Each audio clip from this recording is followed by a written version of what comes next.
Welcome back, guys. I guess today's lecture, or the series of videos that constitute today's lecture, is sort of the bittersweet finale here. Today, we sort of come to the end of this journey we've been on through biochemistry, and just sort of as a big picture review of where we've been and where we're headed. If you guys remember, we started, of course, with these first principles ideas of basic thermodynamics and energetics, which we then tied into with some specific information about amino acids, protein structure, folding, stability, extended those ideas a little bit to think about ligand binding, and those kind of became the foundation stone upon which we've been building ever since, right? Because we took those ideas of protein structure and ligand binding, incorporated the idea of the transition state theory and basic chemical theory,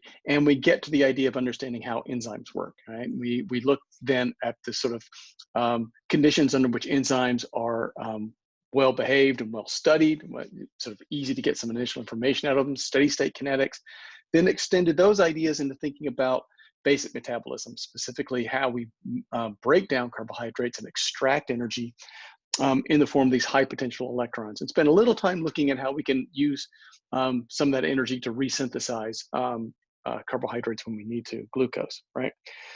So today, the subject of today's lectures is going to bring sort of all of this full circle, and a lot of these ideas now come together in a single set of topics built around one large macromolecular protein machine that has been put together in a very particular way, that has very particular characteristics, that is going to use binding energy, and it's going to drive a chemical reaction, catalytically drive a chemical reaction by utilizing the energy we've been building up as we've been thinking about electron transport to then drive mechanical behavior, movement, essentially doing mechanical work, and then couple that directly to the synthesis of ATP. All right, so just then as a review from where we were in the last lecture, you guys of course recall, as we were thinking about this idea of electron transport,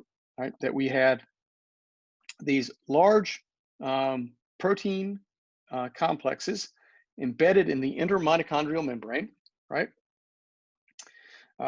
And we had complex 1, right, which of course is our entry point for these high potential electrons from NADH, right? That then, as the electrons are then extracted from the NADH, go on to feed in the intermitochondrial membrane this coenzyme Q pool, right? So let me just switch that back, right? These electrons fed out into that freely diffusible aromatic diketone coenzyme Q that's diffusing about in the intermitochondrial membrane. We also then have in the membrane as well, we have this other complex, complex 2, right, which is our entry point for electrons coming in from FADH2, which is of course the succint dehydrogenase reaction, right? Again, we're now pulling electrons. And these are also going to come in and feed that coenzyme Q pool, right? This, again, the coenzyme Q is freely diffusing in the membrane, right? So it, of course, is going to, I guess you could think about this as moving its way. Just think about this sort of diffusing around behind these other complexes, right? Where it is then going to encounter complex 3, right? We're going to pull the electrons out of the coenzyme Q and pump them into now the free diffusing cytochrome C that's hanging out on the outer surface of the intermitochondrial membrane. All right, so these electrons are now going to flow in here into cytochrome C through complex, as they get extracted by complex 3 from the coenzyme Q. And you remember an important part of this process is sort of this, the first half, you can think about this as the first half of the electron transport, this sort of process of getting electrons out of NADH and FADH2. This is sort of a 2-electron transport process, right? And everything that's downstream of this is a 1-electron transport process. And so we need an adapter. And that ability of that coenzyme Q to go through this semiquinone radical form in these 2 steps is the way, and through the Q cycle in complex 3, the way in which we adapt that 2-electron transport process in the first part of electron transport to the second half, right? Okay. And then of course, once coenzyme Q has those electrons, they then diffuse down, skirting across the intermitochondrial membrane. Whoops. Put that back.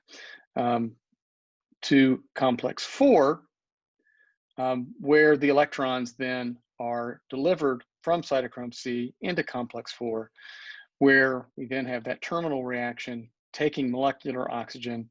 The electrons that then have been coming down this pipe to then make water, right? Okay, and so we spent time looking at how this process works in terms of this quantum tunneling between these different centers, right? And in all of these cases, with the exception of the coenzyme Q, this electron carry is mostly involved in metals, iron sulfur clusters, cytochromes, copper complexes in the case of complex 4.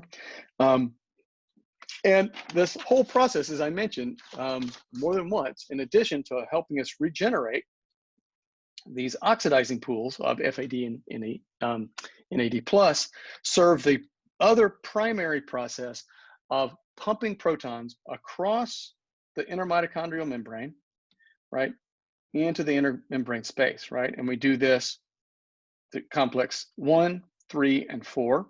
We're taking up both chemical protons. We're also pumping protons as a result of conformational pumps, particularly in the case of complex 1 and 4, right? To then give us this much higher concentration of protons on the outside of that intermitochondrial membrane than we have on the inside, right? And it's that separation of proton concentration on the outer face of the intermitochondrial membrane, in the intermembrane space, relative to the matrix, that is going to be the sort of battery, if you want to think about it that way, the storage place that is going to be utilized for making ATP. That's the energetic potential we're going to use. All right. So we'll start talking about how much energy there is to work with in the next video.